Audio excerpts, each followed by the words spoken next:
ჩაკეტილი როგორც არასდროს. ყველაზე საწყენი და სამწუხარო იცით რა არის? ჩვენ არავინ არ გვისმენს. საქართველოს კულტურის მინისტრობას ცოტა რაღაცა სხვა ჭირდება, მე ასე მგონია. არც ერთ პრემიერას არ ესწრება, არც ფესტივალს ასე ვთქვათ არ ესწრება. რა პასუხი აქვს კულტურის სამინისტროს ხელოვანების ბრალდებებზე?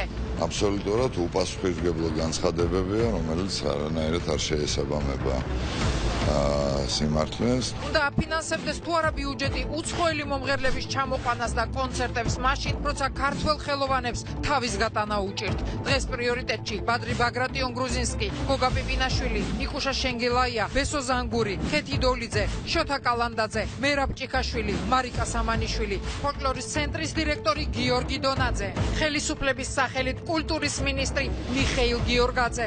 დაელოდეთ 8 საათი პრიორიტეტის დროა. გამარჯობა, ეს არის გადაცემა პრიორიტეტი, მე მაკარაზმაძე ვარ. მიშა გიორგაძე არის